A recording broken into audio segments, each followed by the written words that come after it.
Hello, this is Justin Hyman, BD's son. I'll ask everybody to bear with me because, learning curve, first time doing anything new. What I wanted to address was personal knowledge, experience, and insight from where we are right now as a society. We're all very familiar with the deceptions of the devil, the perversion of sexuality, and especially this point we're at with this new agenda, which is very intentional and is direct Baphomet worship. I apologize for this being a little bit, deep. But the specific sign of allegiance that is given to a large altar of Baphomet is cunnilingus, something that has become so widespread, it is almost unbelievable. Major movies, major television shows, this constant injection of that thought, that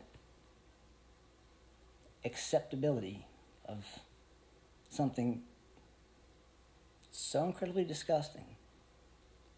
Now that I've said it, you'll notice this prevalently all over the place. It's like the incredibly embarrassing moment back in the day when my father asked me the definition of a widespread acronym that includes a foul four-letter word and a reference of sexuality.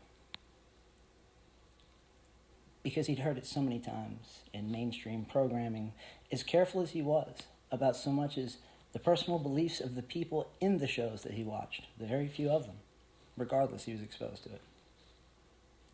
Children are exposed to this constantly, and indeed it is Baphomet worship. But the true core worship of Baphomet is the sacrifice of innocence, the sacrifice of sexuality and gender. Perverting the innocence of the children and taking away all sense of family, of sexuality, of gender itself is the way that the elite, the powerful, the worshippers of darkness that utilize its control, its hold, and all the dark promises of the devil. That is why we see this agenda. It has become an assault on the family itself, down to witnessing laws being passed stating that children can be taken from their parents if they disagree with this. Meanwhile, any rational human being simply knows that mere moments ago in society, anybody who so much as raised a topic of sexuality near a school would be criminally charged. Permission forms to go over it in a very scientific fashion in a health class that many of my friends' parents opted us out of, mine included. This was taken that seriously. Now here we are. And it's incredible that so few people see it clearly enough. But there's another layer of deception that I used to truly wonder about. It's, how?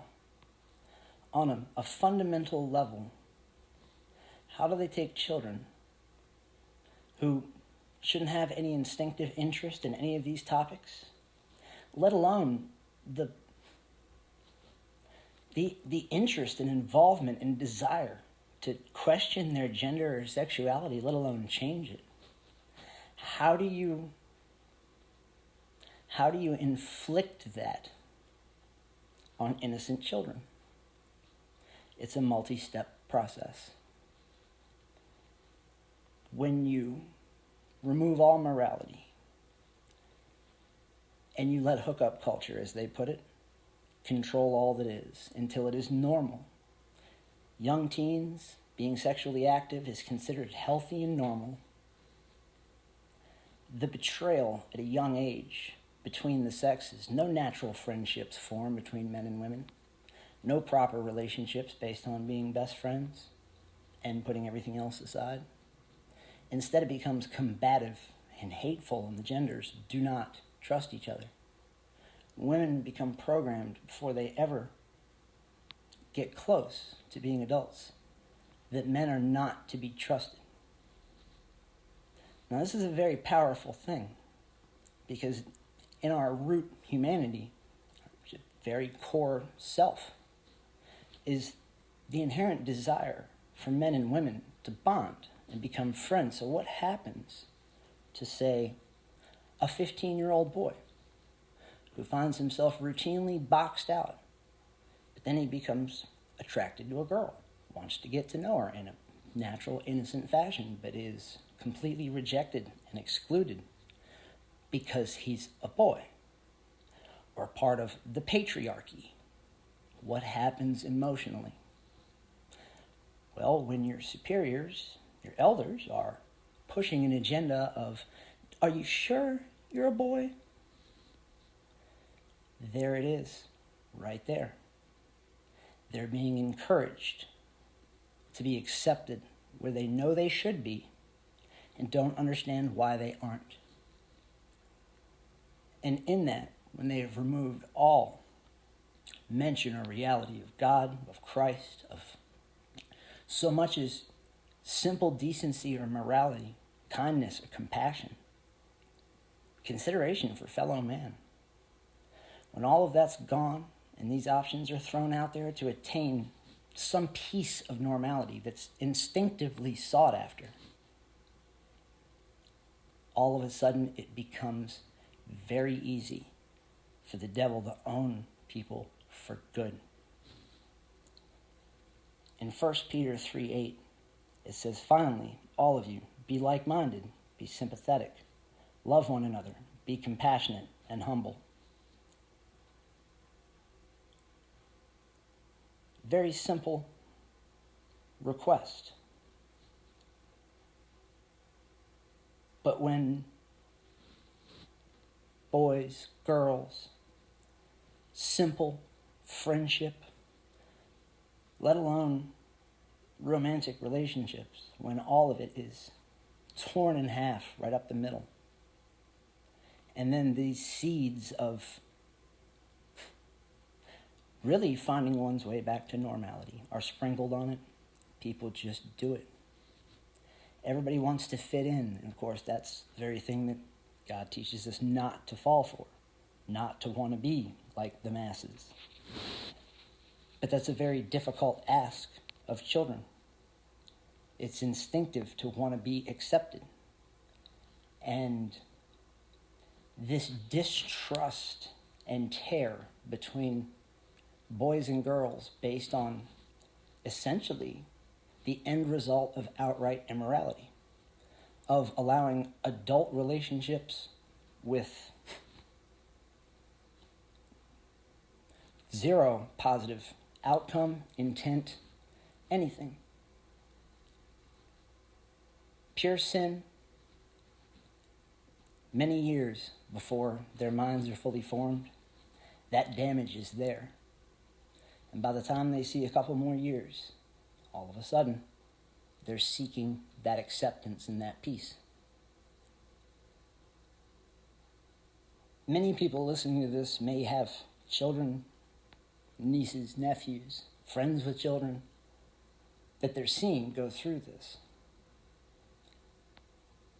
How people approach it, whether or not they shut it down, what they really do about it is a very diverse thing. But I believe underneath all of it, parents really wish they understood what's driving it, what spirit has control of them. But we can never limit ourselves to simply looking for a direct attachment or possession. Sometimes it's a little more broad than that, and this agenda is, well, we all know the damage this has done. the widespread perversion and outright evil. To anybody not aware, the puberty blockers that they give these children are actually the same drugs that they're given to serial rapists in prison to chemically castrate them. It was always known there was no reversing it. This is the end of their lives before they ever got started. But to me, the question was always how. You can use the media, mainstream, secular, everything, movies, shows, music. You can use all that to try to program people. But kids at a young age, 10, 12, 13, how are they getting these children to latch onto this? And it's that acceptance. It's that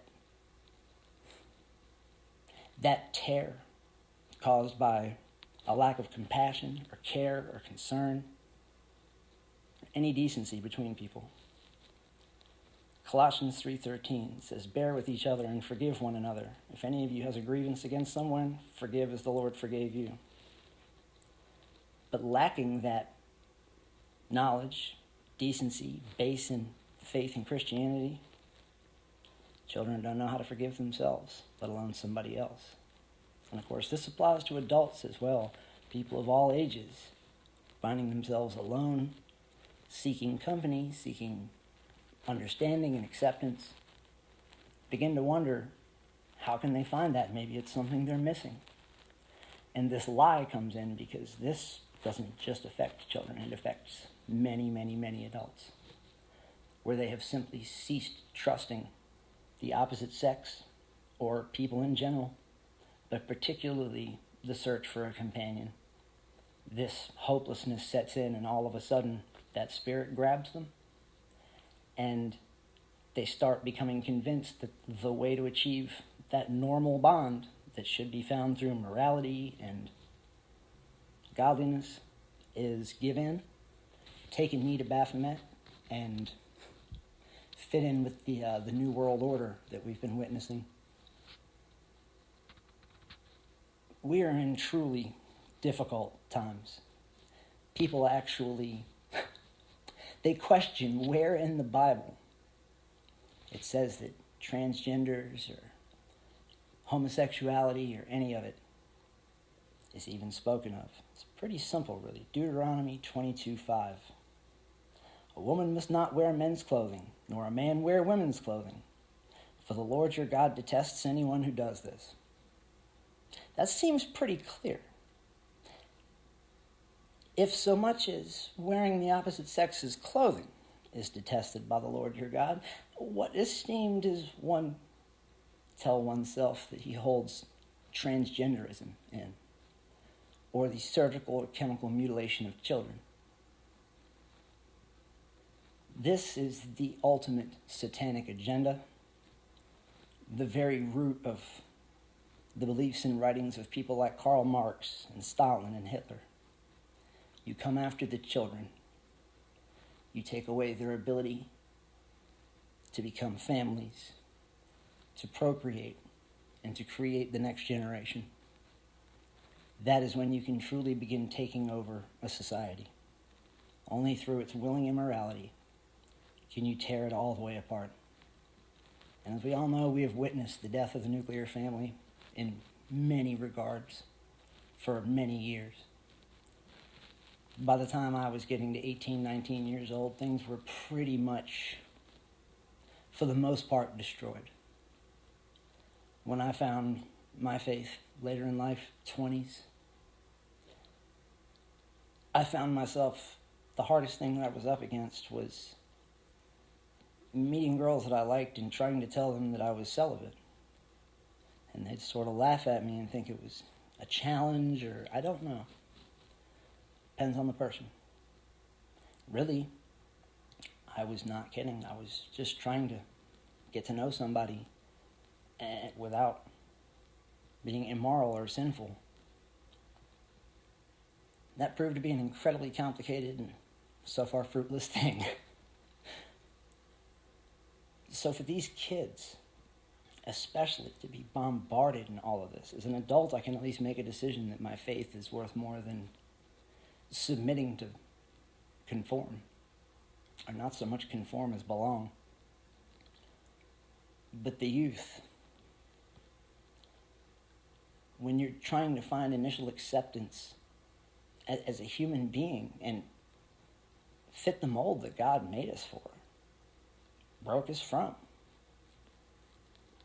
it becomes very, very, very easy for this lie to be sold. As I said at the beginning of this, I'm fairly new to trying to speak on the topic. I hope I get better at it.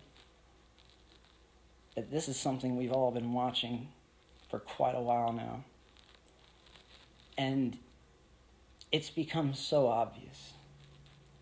The level of satanic, not just imagery, but performance in music, in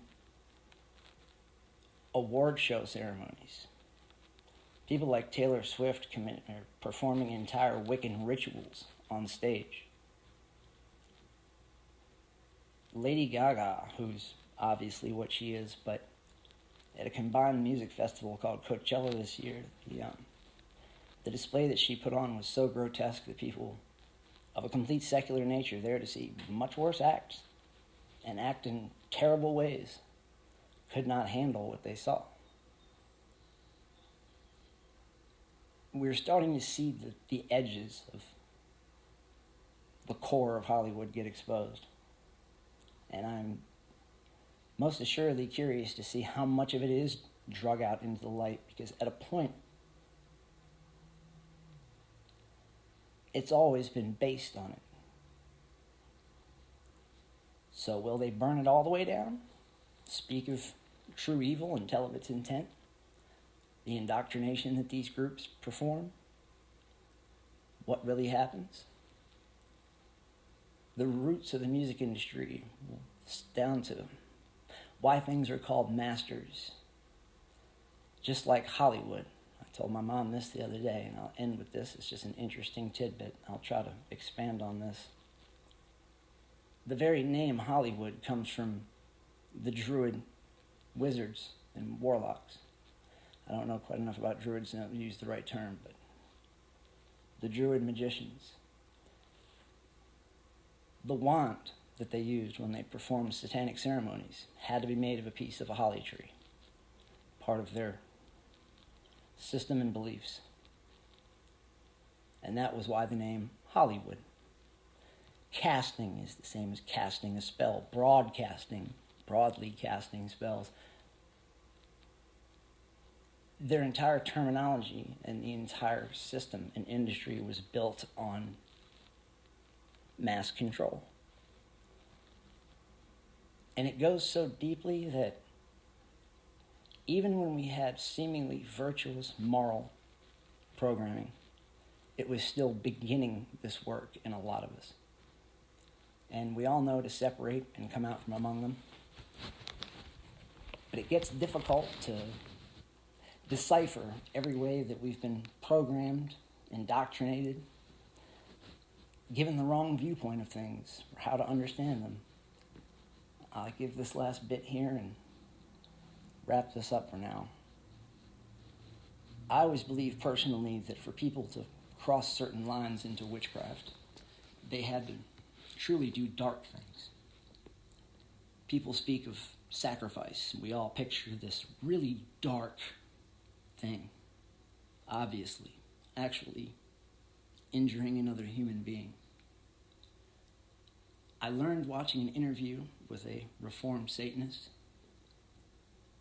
that it is not that obvious to people who have actually crossed a very serious line into accepting power through communion with the devil.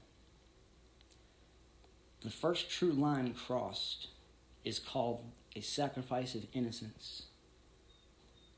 And in all reality, that can be accomplished as easily as giving a foul magazine or showing a foul film to a child. Simply taking their innocence by implanting that in their mind through an act as simple as thinking it's funny, except with knowledge, and saying, okay, Satan, here you are. From there, the sacrifices become more extreme. But the first level is that simple, that dark, that long-lasting damage. But people knowingly, when they're dark and they're not even fully aware yet that that is what they're in fact doing, is giving a sacrifice to the devil. Simply have these thoughts, carry through with it without a pentagram drawn on the floor, without a satanic Bible in front of them, but they're paying heed to the darkness itself by simply not understanding that that is a sacrifice to the other side.